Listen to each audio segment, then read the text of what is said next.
Queridos amigos, irmãos, família, hoje eu vou trazer para vocês uma palavra da parte de Deus. E onde quer que você esteja, eu quero que o Espírito do Senhor fale com você. Nós temos uma riqueza diante de nós, que é essa palavra. E é muito importante um conceito sobre o qual Deus fala bastante na palavra dele, seja muito gravado no nosso coração, que tem a ver com a nossa identidade, quem nós somos. E eu quero fazer isso começando lendo a palavra de Deus que está lá no Evangelho segundo João. Acompanhe comigo essa leitura, está lá em João, capítulo 1, diz o seguinte: no princípio era aquele que é a palavra. Ele estava com Deus e era Deus. Ele estava com Deus no princípio. Todas as coisas foram feitas por intermédio dele. Sem ele, nada do que existe teria sido feito. Nele estava a vida e este era a luz dos homens. A luz brilha nas trevas e as trevas não a derrotaram. Surgiu um homem enviado de Deus chamado João. Ele veio como testemunha para testificar a respeito da luz, a fim de que por meio dele todos os homens crescem.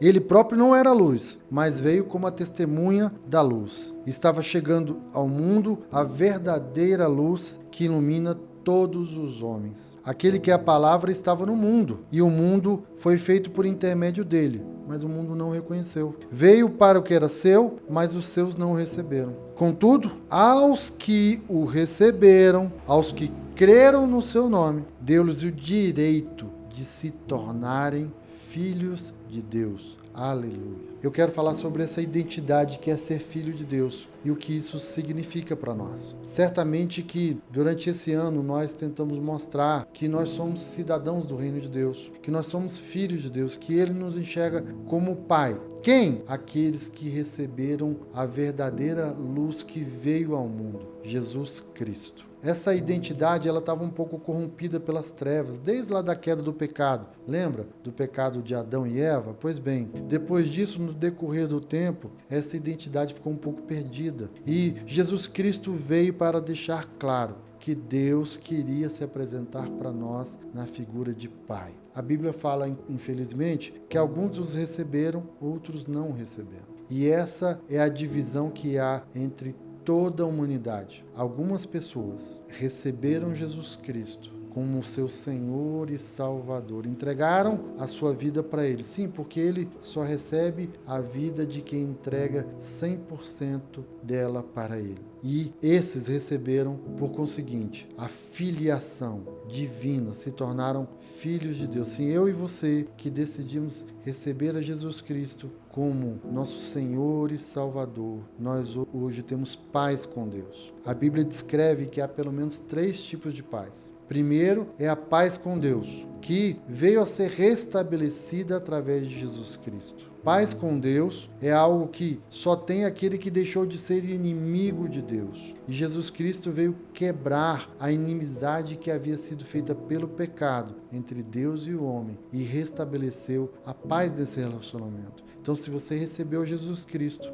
como seu Senhor e Salvador, você tem hoje paz com Deus. Quando você tem paz com Deus, você passa a receber a paz de Deus, que é um presente que Ele tem para os seus filhos. Primeiro eu falei de paz com Deus e agora é a paz de Deus. É algo que Ele tem para aqueles que receberam a Jesus, que receberam essa luz descrita aqui. E esse texto que eu trouxe como um texto simples da gente entender, quer dizer, de que foi dado o poder de ser feito filho de Deus. Quem recebeu a Jesus Cristo, no seu coração como essa luz enviada por Deus, entendeu o Evangelho. Entendeu que o que nos faz viver como filhos de Deus não é só abandonar o pecado, é receber a Jesus. Porque quando nós recebemos a Jesus, nos é dado o poder de sermos feitos filhos de Deus. Não cabe dúvida nesse relacionamento. Não cabe receber a Jesus de qualquer forma. Não cabe receber a Jesus só porque agora eu tenho que ter uma religião. Não, nós estamos falando de receber um dom dado por Deus, que é o perdão de todos os nossos pecados, porque Jesus Cristo é o Cordeiro de Deus que veio tirar o pecado do mundo, daqueles que o receberam. Mas hoje eu quero estender um pouco a nossa palavra para que você entenda um pouco mais sobre essa filiação, sobre a expectativa que há no coração de Deus. Porque nós que somos pais naturais, nós temos expectativas com relação aos nossos filhos. E eu quero centrar hoje essa mensagem para que você, uma vez firmada a sua identidade, que você creia que você é filho de Deus, você que já confessou a Jesus Cristo como seu Senhor e Salvador, que você tem um Pai que está no céu, isso tem consequências na sua vida prática. Eu quero que você vá comigo para a palavra de Deus agora em Provérbios capítulo 3, que é um texto que eu gosto muito. Provérbios capítulo 3, nós vamos ler os 12 primeiros versículos, que dizem o seguinte: Meu filho, não se esqueça da minha lei, mas guarde no coração os meus mandamentos, pois eles prolongarão a sua vida por muitos anos e lhe darão prosperidade e paz. Eu poderia parar só nesse primeiro versículo, onde Deus diz o seguinte: eu tenho algo para você, meu filho. Eu tenho uma vida próspera, pacífica e que vai durar muitos anos, porque eu tenho prazer de ter você como meu filho. Mas ele não para por aí, continua dizendo que o amor e a fidelidade jamais o abandonem. Prenda-os no seu pescoço, ao redor do seu pescoço, escreve-os na tábua do seu coração. Então você terá o favor de Deus e dos homens e boa reputação. Ora, de novo, parece que eu já estou saciado, parece que a promessa de Deus já era suficiente se ela chegasse até aqui. Porque Deus está dizendo o seguinte: olha, viva sendo fiel, viva de uma forma amorosa. Escreve isso na tábua do seu coração e você vai ter o meu favor. Gente, já pensou que eu ter o favor de Deus? E Deus diz o seguinte: além do meu favor, você terá o favor dos homens e boa reputação. E a palavra de Deus continua dizendo o seguinte: confia no Senhor de todo o seu coração e não se apoie no seu próprio entendimento. Reconheça o Senhor em todos os teus caminhos e Ele vai endireitar as suas veredas. Existe aqui uma promessa poderosa para os filhos de Deus. Ele sabe que a gente, por nós mesmos, nós chegamos até aqui e talvez algumas veredas não foram as mais corretas. Nós tomamos decisões e hoje estamos colhendo consequências que amargam o nosso viver. E Deus está dizendo o seguinte: olha, eu quero endireitar as suas veredas. Confia em mim.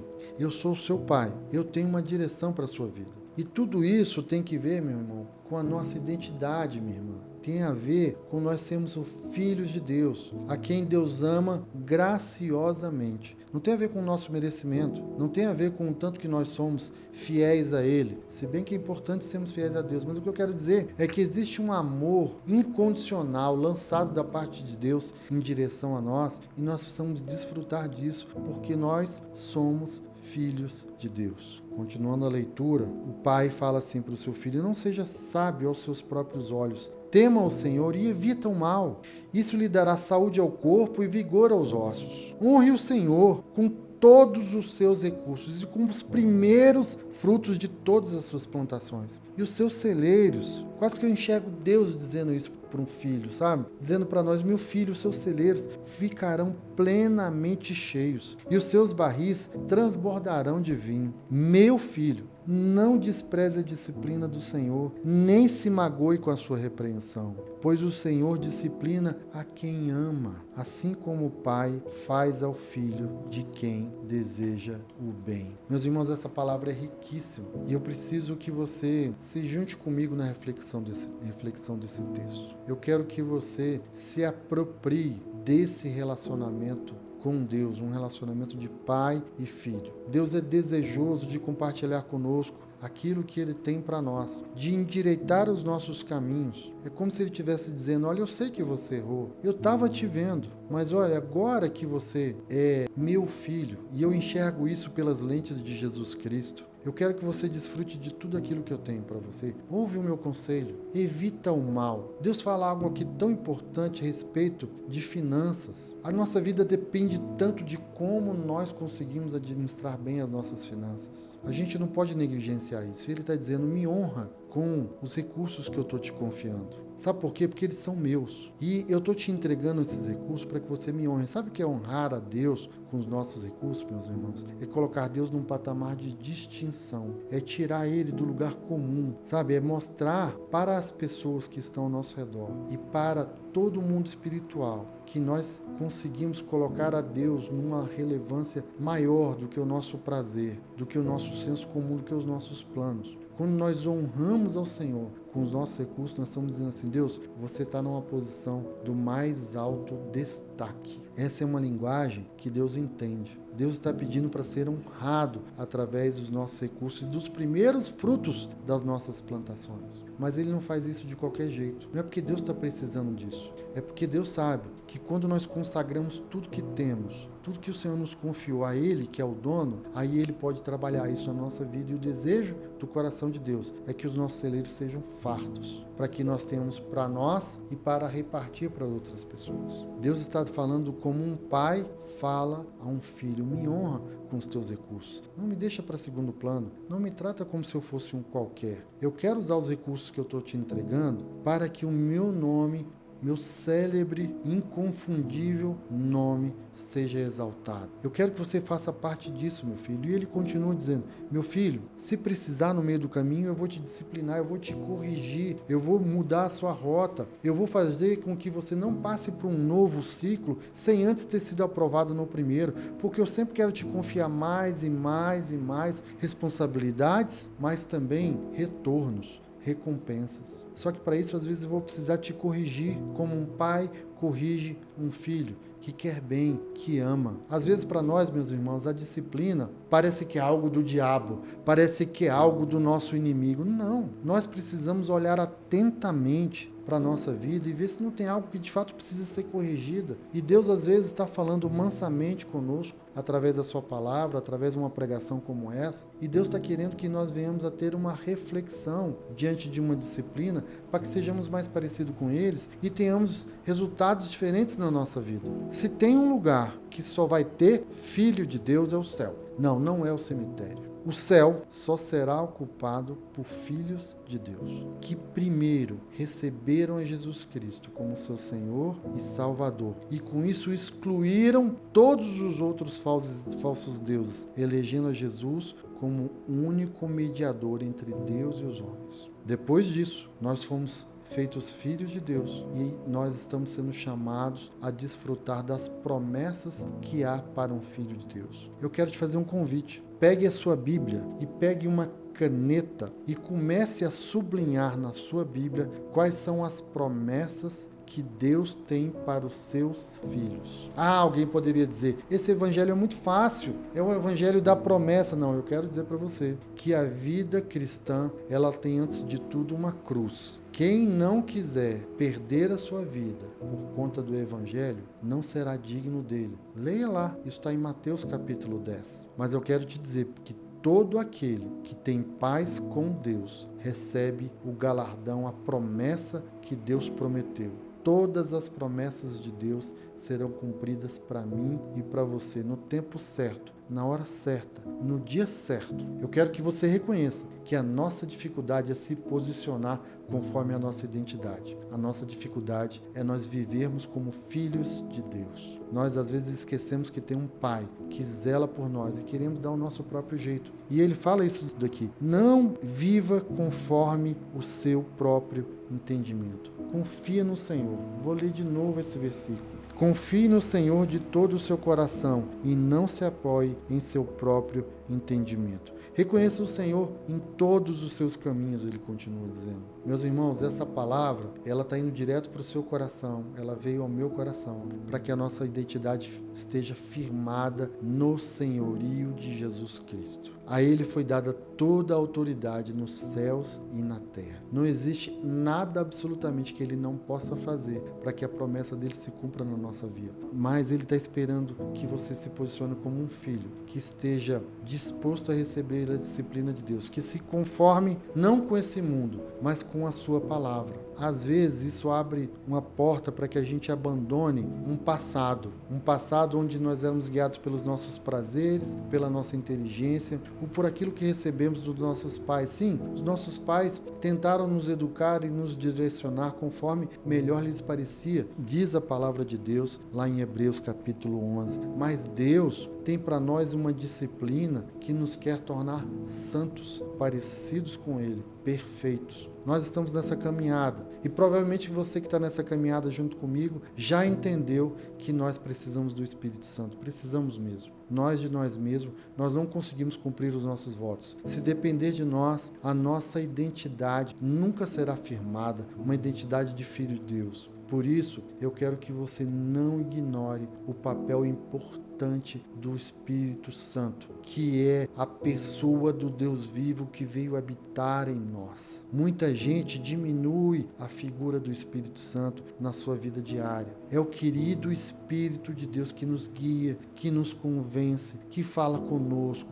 que nos ajuda a tomar a decisão adequada, que fecha portas diante de nós para que a gente consiga entender o cuidado e a proteção de Deus. É Ele, às vezes, que faz o papel de professor, de consolador. E eu digo às vezes, porque às vezes a gente não deixa. Às vezes a gente procura outros subterfúgios. Eu quero desejar, meu irmão, que quando você estiver escrevendo na sua Bíblia, sublinhando as promessas de Deus, você reconheça que você só vai ter acesso àquilo se você tiver uma vida dirigida pelo Espírito Santo de Deus. Pense sobre isso. Pense sobre o seu relacionamento com Deus por meio do Espírito Santo, que Jesus Cristo prometeu e nos entregou. Toda palavra que sai da boca de Deus se cumprirá. Toda promessa de Deus se cumprirá. Eu trouxe para vocês hoje uma pequena porção que está lá em Provérbios capítulo 3 até o versículo 12. Mas você vai achar inúmeras promessas de Deus na sua palavra. A vida cristã,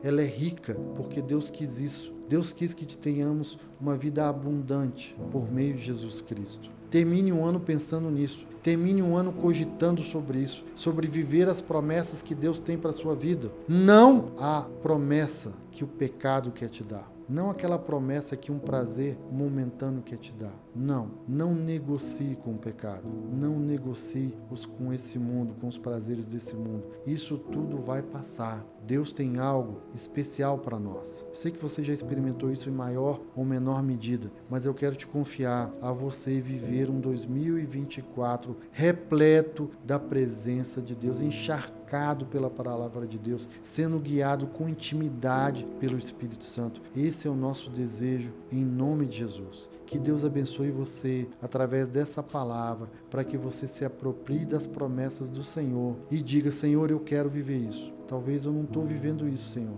Por minha culpa, me disciplina, me ajuda. Eu quero viver para o louvor da glória da Tua graça. Meu irmão, que palavra maravilhosa essa que está diante de nós. E eu quero pedir que no final dessa ministração, você curve a sua cabeça, feche os seus olhos e ouça atentamente essa oração que eu vou fazer agora por mim e por você. Querido Deus e Pai, eis a Tua palavra e nós queremos viver aquilo que o Senhor sonhou para nós, Deus.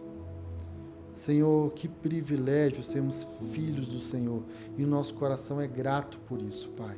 Muito obrigado, porque o Senhor enviou o seu único Filho para morrer no meu lugar, pagando o preço do pecado que me separava do Senhor. Eu não tinha paz sem o Senhor, hoje eu tenho. E eu quero experimentar, Deus, tudo aquilo que a sua palavra diz que o Senhor tem para mim. Ajuda-me, Senhor. Mais do que nunca, eu venho diante do Senhor, Pai, pedir que o Senhor nos ajude, que o seu Santo Espírito, Deus, tenha esse lugar de primazia e honra no nosso coração. Nós não queremos, Deus, que a nossa avareza, que a nossa ignorância, que a nossa preguiça, acomodação, Pai, que o engano que há no nosso coração nos afaste daquilo que o Senhor prometeu para nós. Por isso eu oro, Pai, para que o Teu Espírito Santo tenha liberdade na nossa vida. Abençoa-nos, Deus, como Teus filhos, como Tua igreja, e nós seremos abençoados. Em nome de Jesus, eu entrego diante do Senhor, Pai, essa nossa oração e esse nosso clamor. Muito obrigado, Deus, porque o Senhor nos ouve e eu creio que o Senhor responderá. Que o Senhor está ouvindo atentamente, Deus. Que se cumpra, Deus, em 2024, o plano que o Senhor tem para a nossa vida. Amém.